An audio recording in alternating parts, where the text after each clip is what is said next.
किसान साथियों, आज तक आपने बहुत सी खेतियों के बारे में सुना होगा और महंगी महंगी खेतियों की आपने जानकारी भी ली होगी। जैसे आपका चंदन है, सांगवान है या बागवानी की बहुत सी खेतियां।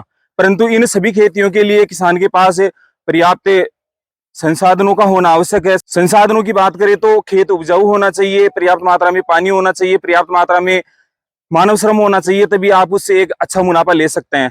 आज हम चर्चा करेंगे एक ऐसी खेती के बारे में जिसमें मुनाफे की बात करें तो आपकी चंदन, शीशम, सांगवान की खेती फेल हो जाएगी, क्योंकि इस खेती के लिए न तो आपको उपजाऊ जमीन की जरूरत है, न ज्यादा पानी की जरूरत है और न ज्यादा मानव श्रम की जरूरत है। इसमें कम मेहनत में आप मुनाफा ही मुनाफा ले सकते हैं। जहां चंदन और सांगवान की खेती के लिए आपको 25 से 30 साल तक इंतजार करना पड़ेगा, वहीं यह खेती 25 से 30 साल में आपको लाखों रुपए नहीं करोड़ों रुपए का प्रोडक्शन दे चुकी होगी। इस यूनिक खेती की चर्चा शुरू करें उससे पहले अगर आप हमारे यूट्यूब चैनल खेती तकनीक पर नए हैं तो चैनल को सब्सक्राइब करके बेल आइकन जरूर दबा ले, ताकि खेती बाड़ी से संबंधित नित्य नए नवाचार आप तक घर बैठे पहुंचते रहे। जी हाँ, आज हम चर्चा कर रहे हैं अरडू की खेती के बारे में, जिसे अंग्रेजी में ट्री ऑफ हेवन के नाम से भी जाना जाता है। इसके बारे में हमने पहले भी आपको 2 वीडियो के माध्यम से बता दिया है कि किस प्रकार से आपको इसकी खेती करनी है। आज फिर से हम आ गए हैं हमारे नवाचारी किसान दीपचंद जी यादव के यहाँ और जानेंगे कि उन्होंने 1.5 साल में किस तरीके से इस पौधे को तैयार किया है और भविष्य इसका क्या होने वाला है।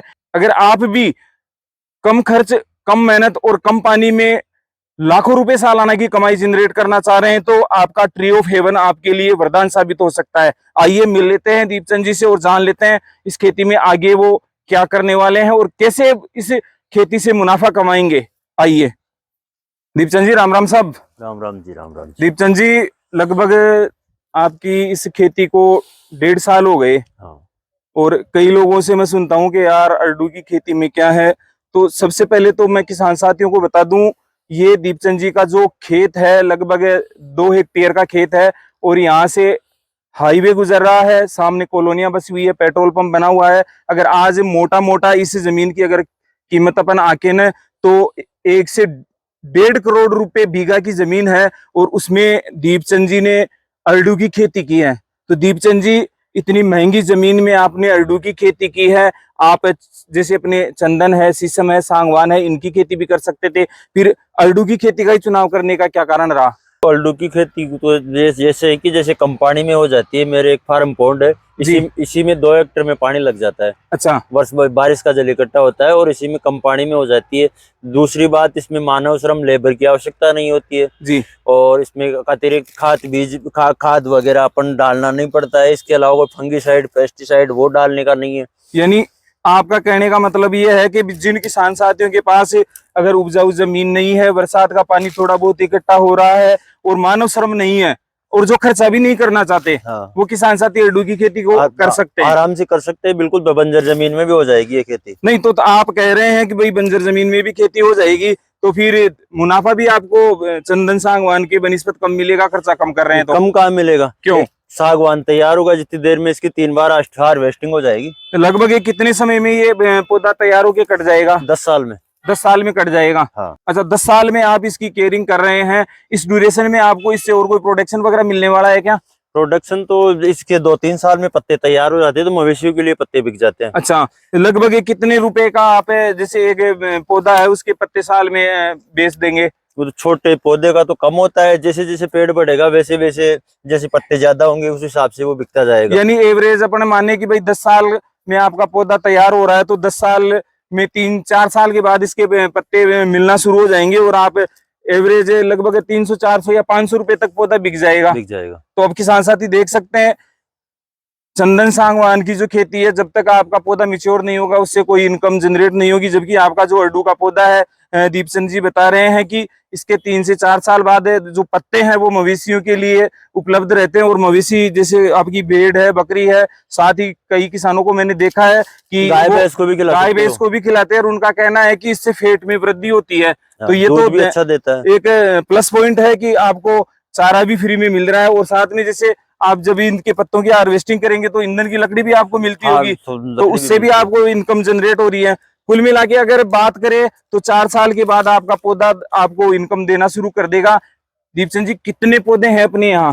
1150 के लगभग। 1150 के लगभग पौधे हैं। और एक पौधे को अपने मान लीजिए अगर 500 रुपए का भी पत्ता अगर पूरे साल में बेच रहे हैं तो आप गुणा भाग अगर करना जानते हैं तो करके देख लीजिए, एक साल में कितने रुपए के आप पौधे से पत्ते बेच देंगे और 6 साल तक आपको पौधे के पत्तों और ईंधन से कितनी कमाई जनरेट होने वाली है। दीपचंद जी जैसे 8 से 10 साल के बाद आप इसकी कटाई करेंगे तो कटाई के समय लगभग कितने रुपए का पौधा आपको ये बिक जाएगा? ये 9 से 10 हजार रुपए का पौधा बिक जाएगा। फिर बाकी ग्रोथ पे अपना अच्छा ग्रोथ करता है तो ज्यादा भी हो अच्छा, वो वेट पे डिपेंड करता है। वेट पे डिपेंड करता है और उस समय पे मार्केट पे डिपेंड करता है, मार्केट में क्या भाव चल रहा है। किसान साथियों मैं आपको बताता हूँ 5 से 6 साल पहले तक जो प्लाईवुड का बिजनेस है उसमें पॉपुलर के पौधे की काफी डिमांड थी, पर पिछले 1 से 2 साल में पॉपुलर के पौधे की बजाय जो आपका अर्डू का पौधा है उसकी प्लाईवुड में अच्छी डिमांड है। और अभी अपन अगर बात करें तो लगभग 500 से 600 रुपए प्रति क्विंटल के हिसाब से आपका जो अर्डू का पौधा है वो बिक रहा है। तो अब आप आइडिया लगा सकते हैं कि आपके पौधे की अगर 8 से 10 साल में मान लीजिए 10 से 15 क्विंटल अगर लकड़ी भी आपको मिल रही है तो 500 से 600 रुपए ही मान लीजिए तो आपका 9 से 10 हजार रुपए का पौधा तो आराम से बिक जाएगा।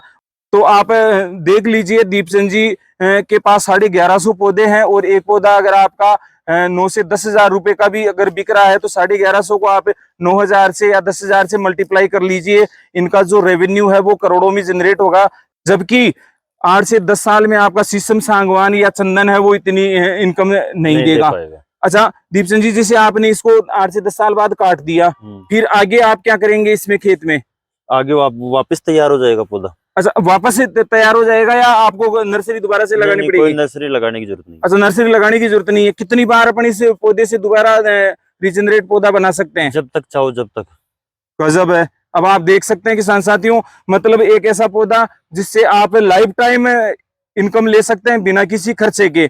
अच्छा दीपचंद जी जैसे कई किसानों की ये रहती है कि भाई हम पौधे भी लगा ले और उसके नीचे खेती भी कर लें, तो जैसे आपका ये अर्डू का आपने बगीचा लगा रखा है, इसमें अन्य अपन कोई ट्रेडिशनल क्रॉप सब्जियों की खेती भी कर सकते हैं क्या? बेलदार फसलें कर सकते हैं अपन। बेल वाली फसलें कर सकते हैं? बेल वाली फसलें हो सकती है तो उनमें कोई दिक्कत नहीं रहेगी? कोई दिक्कत। कई लोगों का कहना है कि थोड़ा ये जहरीला पौधा होता है, उसमें नीचे अगर अपन अन्य क्रॉप करेंगे तो उसमें थोड़ी दिक्कत देगी। नहीं, बेलदार वाले में कोई दिक्कत नहीं है। कोई दिक्कत नहीं है। तो किसान साथियों अगर आपके पास पानी पर्याप्त है और आपकी जमीन अगर उपजाऊ है तो आप इसमें जो अपनी सब्जी है, कुकुम्बर वर्गीय जो फसलें हैं वो भी करके आप डबल मुनाफा कमा सकते हैं। तो किसान साथियों अब आप देख सकते हैं दीपचंद जी ने तो अपनी करोड़ों रुपए बीघा की जमीन में अर्डू की खेती कर ली है। पूरा गणित जोड़ भाग इन्होंने कर लिया कि ये 4 साल के बाद से ही इससे पत्तों से ईंधन की लकड़ी से कमाई शुरू कर देंगे। और जब 8 से 10 साल में इनका ये जो अर्डू का खेत तैयार हो जाएगा तो 1 से 1.5 करोड़ रुपए इनको एक मुश्त मिलेंगे। इसकी कटाई करके इसकी जो तना है, लकड़ी है, बेचेंगे। तो अब डिसीजन आपको करना है कि भाई आपको महंगी जैसे चंदन, सागवान या शीशम वाली खेती करनी है जिसमें आपको मानव श्रम, खर्चा, पानी सभी चीजों की आवश्यकता होगी, या आपको जीरो बजट वाली खेती करनी है जिससे आप लाखों रुपए सालाना के तो कमाएंगे ही कमाएंगे और जब ये फसल तैयार हो जाएगी तब एक मुश्त आप करोड़ों रुपए की इनकम लेंगे। किसान साथियों अगर आप अर्डू की खेती के संबंध में किसी प्रकार की जानकारी लेना चाह रहे हैं तो कमेंट के माध्यम से हमें जरूर लिखिएगा। अर्डू की खेती के संबंध में पहले भी हमने वीडियो बना रखे हैं, आप हमारे चैनल को विजिट करके भी उसकी पूरी जानकारी ले सकते हैं। दीपचंद जी आपने अर्डू की खेती के बारे में सीधे शब्दों में हमारे किसान साथियों को जानकारी उपलब्ध करवाई, समय दिया, इसके लिए आपका तहे दिल से धन्यवाद।